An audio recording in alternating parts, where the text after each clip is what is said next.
Good morning everybody and welcome to Jim's 5 a.m. club, and this morning I come to you from a very wet Bondi icebergs. As you can see, it's overcast, it's drizzly, it's pre-dawn, it's 6:30 in the morning, but middle of winter, and an opportunity to get up early and make the most of this day. I absolutely love Bondi for many reasons, but you've got to understand one thing, that places don't become iconic for no reason at all. There's a reason why locations throughout the world become icons. And Bondi is just one of those beaches which is just aesthetically beautiful. It's a relatively long beach, it's relatively wide, and it's just located close to where most people live in Sydney. I live at Borkham Hills, and it takes me about half an hour to get down here in the morning. Nice and easy. I just get in the car, put on the radio, and just enjoy the trip in. So I'll take a different angle this time. So this morning I just want to have a chat to you about a topic which is near and dear to my heart. Years ago I went to a wonderful school called Newington College, and when I was in my first year at school, I decided to play rugby union, and I was in the under 12s team, and I had a coach called Frank Dockery, whose son was actually in my year as well, Mark Dockery.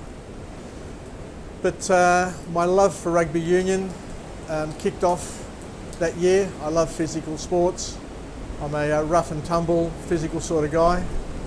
Love playing rough. And during that year I was introduced to rugby union. Prior to that I was playing rugby league, so it took me a little while to get into it. I was a prop forward, and I played with David Evans. So Dave, if you're on channel, hi for me. I remember I was the prop and you were the hooker. So the two of us would combine together and win quite a few scrums against the feed. So what I'd love to talk to you about today is a topic which is near and dear to my heart. And the advice came from my coach, Frank Dockery. One day I called him after I'd left school, so I maintained my relationship with Frank well after I left school. And I had a chat to him one day. I called him from work and I said, Frank, thank you very much for being a great rugby coach. I've learned a lot from you, and you were the first person outside of my family who actually treated me as an equal and enabled me to grow and develop, and offered much welcomed advice back then.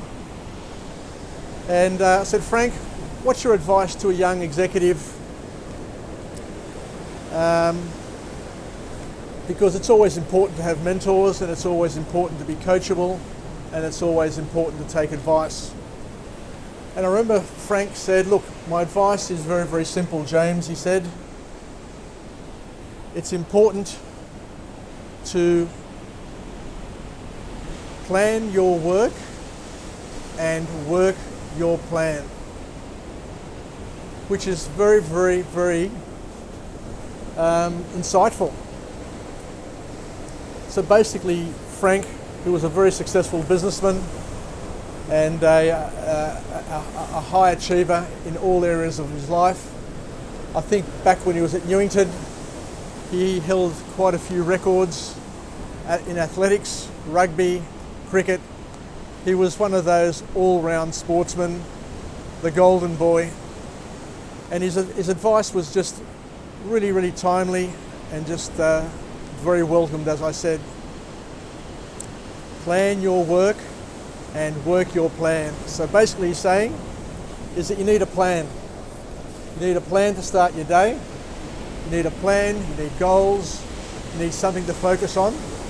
And once you set that plan, you set it in concrete, and then throughout the day, throughout the year, throughout your life, you just work that plan over and over. You revise it, and you basically hold yourself accountable for delivering on what your promise was.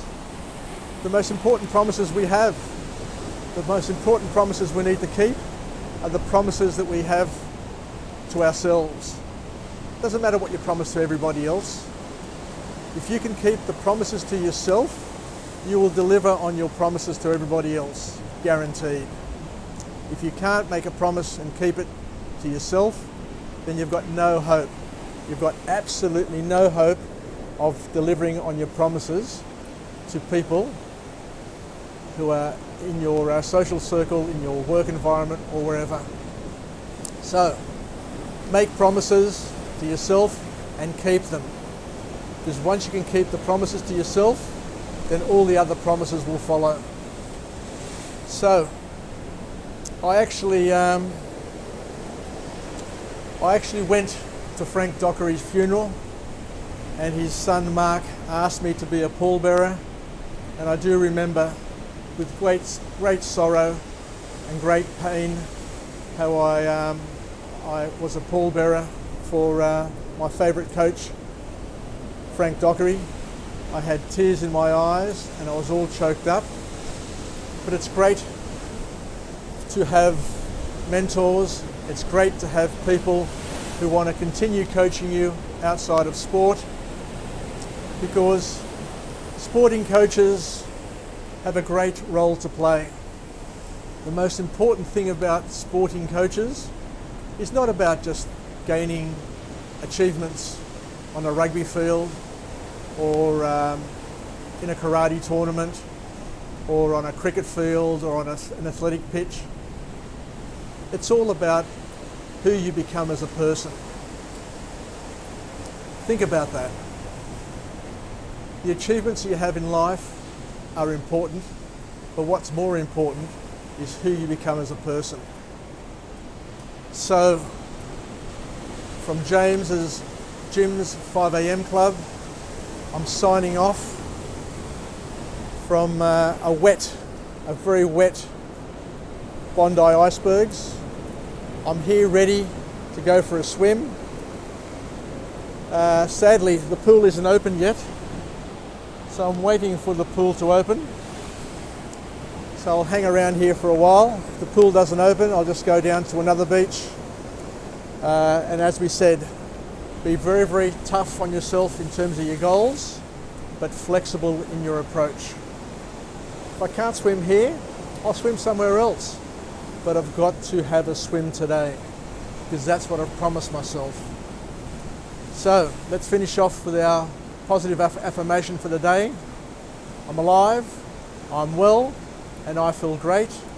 To all my friends and family, stay connected, make the most of your today, and don't forget to plan your day and then work your plan. Plan your work and work your plan. It's very, very simple. Simple to say, hard to do, but I know you can do it. Take care, yasas, have a great day, and until tomorrow, stay safe and make the most of what you can do. Cheers. Bye.